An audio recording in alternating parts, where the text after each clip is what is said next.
Hello, hello, hello. Chapter 8. It is the lie of I don't know how to be a good mom. So, how many of you guys struggle with this? I know I do. I struggle with it all the time. And guess what? When I was a little girl, my mother used to always tell me that there was a handbook for parents. Sadly, I'm afraid to inform you guys, there is no handbook. I looked high, I looked low. I remember going to the library and asking my mom, what was the title of the book? Who was the author? And especially after I had my first baby. And she just chuckled at me and she's like, honey, there's no book. So it was one of those life lessons that I got on at an early age when I had my first daughter. And I can tell you, I sucked at pregnancies. I hated them. They were not fun. Although I am very blessed because I know a lot of people can't. But with my first child, I gained 80 pounds, which was kind of a mind-boggling thing for me. That was really, really hard to get through. And I remember after having my first baby, she had an iron deficiency. And so we were in the hospital a couple extra days longer than normal. And she was in the ICU and they were trying to poke her with an IV and it just broke my heart. And I didn't know how to comfort her. I didn't know how to make it all better. I didn't know how to take all the pain away. All I knew is that she was crying and crying and crying. And so we got home and we got settled. And then, of course, all of your female parts, they don't always feel the same afterwards, right, guys? I mean, can we get an amen for that? We are sewn up down below. Our boobs now are full and they hurt because you have milk just oozing out, and it's always fun. The best part of it is when you take a hot shower and you're just leaking, right?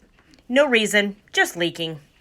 So, once you get through all of that, I started to actually develop my depression and my anxiety, and it was really, really bad.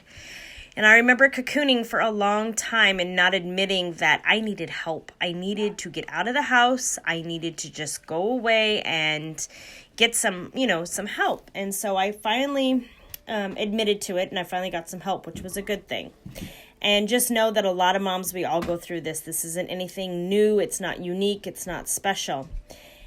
And guess what? We still struggle to this day, 3 kids later, how to be a good mom, right? It's a hard thing to do because you don't want to be a disappointment. You don't want to let your kids down. You want to try to be there and encouraging, and you're teaching them how to have good behaviors and everything else. And it's hard nowadays. I remember when I was growing up, we didn't have the luxuries of cell phones. We didn't have the luxuries of escaping into the social media world, and stuff. You actually had to pick up a phone and actually talk to somebody, or you actually went outside and played with somebody. There was many, many things that are just different. So it makes parenting, I think, a lot more challenging. Breastfeeding was always a challenge. Taylor did pretty good. We lasted until about 7 or 8 months. Kelly, that was a nightmare and a half. She was my biter.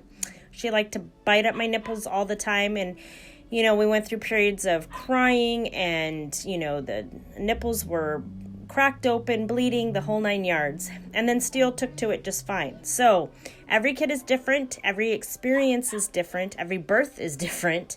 And it does some things to your body. It takes a while to bounce back to your usual self. So you really got to remember when you are having babies, if you're newly moms or if you're pregnant now, 2 big things to remember. Number 1, take care of the baby. And number 2, take care of yourself. Everything else around you, that can wait. Your laundry can wait. Your dishes can wait. Your vacuuming can wait. It doesn't matter. Guess what? I used to have my house totally spotless, immaculate. It was like walking into a hotel room. Nowadays, I'm lucky if I have a path to go from my living room to my kitchen, It's because we live in our house. The kids are constantly in and out. They're doing stuff. I'm doing stuff. It's just crazy. I mean, my dining room table, this is a great example. Look at, we're about ready to eat dinner. But this is my dining room table. So obviously I'm going to have to clear this off before we have dinner. But that's okay, because it's lived in. This is what we do. So don't feel like you're a failure because your house is a mess. Guess what? You're loving on your kids. You're doing the best that you can. And that's all that anybody can expect of you. So some of the things that Rachel had said in this chapter that really stood out for me was that, let me see here. I got to find it. I highlighted it, but let me see. Okay, so I'm going to read to you a little bit what really stood out for me. Because I was so concerned with how we should look as a family, I didn't take the time to let myself feel connected. I continued this pattern with my second son, Sawyer, so that when I became a mother of 2, I had a serious case of postpartum depression. I spent almost every day imagining what it would be like to run away from home. I sat in our living room breastfeeding my week-old baby with a 20-month-old running around in the living room littered with toys and dirty diapers and hadn't yet thrown away. And I think I should just drive away and never look back. Everyone would be better here without me. Because I didn't feel like I was succeeding at being a mom, the one thing that I should innately know how to do, I was positive that I was a failure. In retrospect, I can recognize that my perception of this role was based on images I saw online and in magazines. But at the time, I was too sleep deprived to know that I was chasing an impossibility. I had spent so much time worrying about not living up to some Pinterest-worthy standard that I completely lost who I actually was. So that's a huge thing. You know, we are so concerned with what the outside appearance of us looks like that we don't take care of the inside appearance, you know, and that's just basically take care of your baby and take care of yourself. So things that can help you is to find a tribe, join a church group, join a Mommy and Me club, something that you are around other people of simple, like-minded, you know, types of people. Number 2, stay away from Pinterest. Oh my God. Because it does give you that illusion that Ozzie and Harriet, white picket fence, everything's perfect, you know, dinner's ready at 6 o'clock, blah, blah, blah.